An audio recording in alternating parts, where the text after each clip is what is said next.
Hi everyone, and welcome back to Series 2 of Take 10 with Colliers. I'm Georgie Griffiths in the Retail Capital Markets team, and in this podcast I interview industry leaders from across different commercial real estate sectors.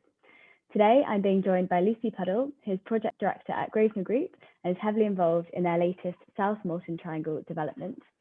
Thanks so much for agreeing to join us today, Lucy. Thank you for having me. So the first proposals for the South Molton Triangle, I believe, have now been approved by Westminster Council, which is obviously very exciting. So for anyone who's not aware, please can you just give us sort of a brief overview of the project? Sure. So the South Molton Triangle is in our North Mayfair estate, and it sits opposite the Bond Street underground station and immediately opposite where the new Crossrail station will be.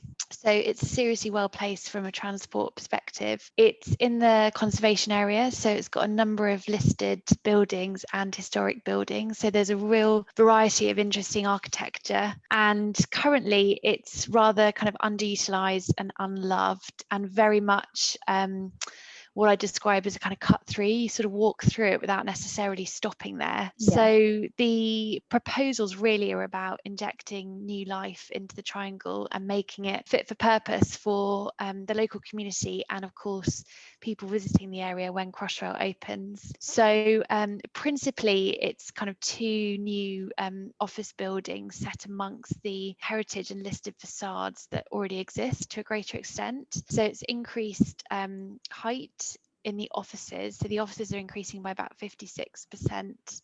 And then all the way across the ground floor and basement, we've got new retail and F&B. We're also keeping the pub, which some people might know, which is the Running Horse, which I think actually is the oldest site of a pub in Mayfair. There's a proposal for a new hotel at 40 to 46 Brook Street, as well as private and affordable homes in the upper floors of South Molton Street. So it's going to be a really mixed use location with amazing public realm, which warrants a bit of an overhaul, because for those people that know it, it's a little bit tired. And really we want to make it a safe, welcoming environment where people actually want to come to and spend time. Okay, amazing. It sounds like, there's going to be a real mixture of uses there, which is very exciting. South Molton Street is actually one of my favourite streets in London, so very excited to see the project unfold. Thank you.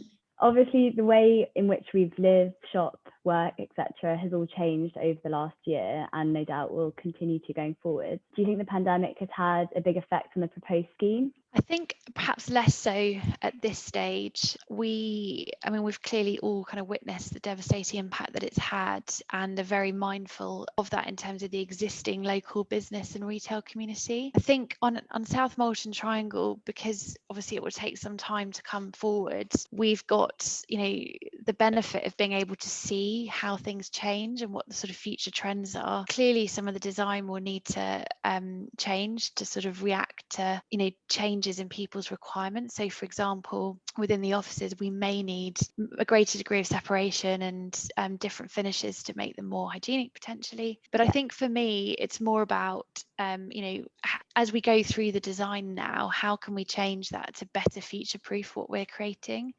And actually the scheme as it stands benefits from Davies Mews, which is very much in the heart of it, as well as South Molton Lane. So there's quite a lot of outdoor space as well as residential and office terraces. And for me, I think we need to think very carefully about how that becomes absolutely kind of front and center in what we're creating. And if I was taking space now, I would want there to be certainly a potential opportunity to be able to be a bit more creative in those external spaces than we might have seen previously. Yeah, definitely. And obviously the area is at the heart of London and in the West End. So how are you ensuring that Mayfair's character is sort of preserved? Good question. So we've done a lot of consultation on this project, which for me personally has been one of the real sort of privileges, is getting to know local people. And I think one thing for me that's come through is, despite the triangle being a little bit underloved and a bit of a cut through, it is well liked and well loved. And the sort of history and the heritage and the historic buildings is something that people really sort of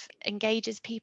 I mean, if you talk to our architects, there's actually, the new elements of design are not only visible from the upper floors, but they're a bit more recessed. It's very much about tying in what's there already as much as we can and making that speak for itself, rather than being sort of all singing all dancing new design. So where there are elements of new, for example in the north building, we're sort of trying to set that back a bit more behind existing facades, so that it blends in and complements rather than kind of jars or stands out for all the wrong reasons.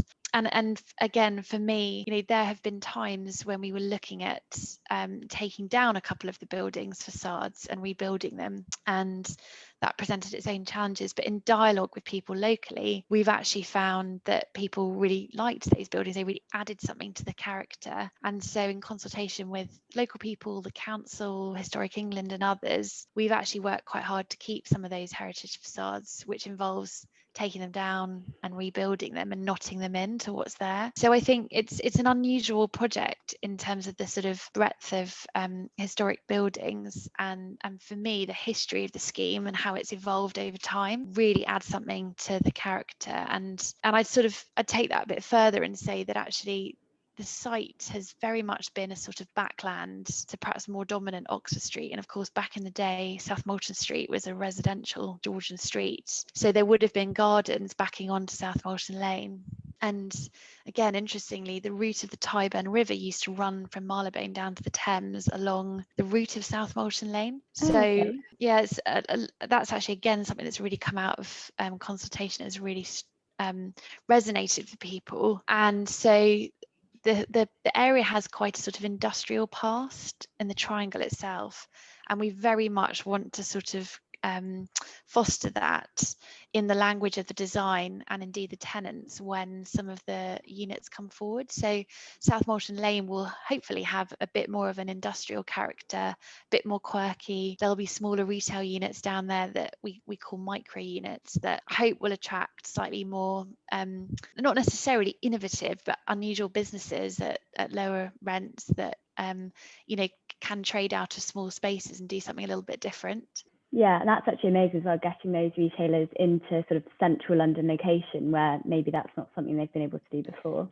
Absolutely. And again, with the pandemic, people have gone to online, haven't they? So they've had to adapt, and again, that will change the sort of retail landscape, but I imagine that people will still want a presence. So I think those units lend themselves very well to people that want a foothold in Mayfair and a physical location, but don't necessarily want loads of space.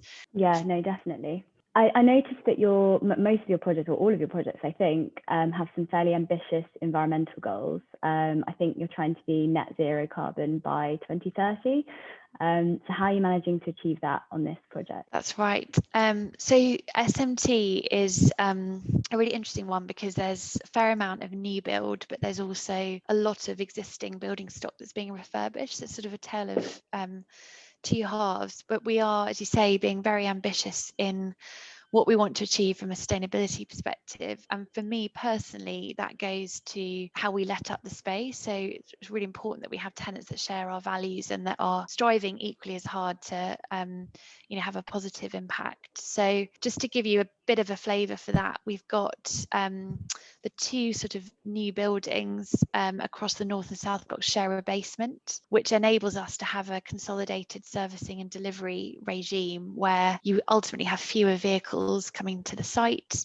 Those vehicles will be electric, so no carbon association or limited carbon association, and ultimately it will give over the public realm to the pedestrian for certainly all of the afternoon and into the evening, so the air quality will improve. And within the offices themselves, we are a pioneer project for design for performance. So what that really means is historically buildings have been designed to hit certain targets but not necessarily been well understood as to how they perform in the operational phase. So with a scheme like design for performance, we can actually track and measure how buildings perform when they're in use, and that's something that's come over from Australia where it's been done very successfully. And then on the refurbished buildings, we're trying to reuse as much material as we can and sort of have low carbon interventions. So this is a really exciting aspect of SMT for me, and something that kind of resonates all the way through the design team.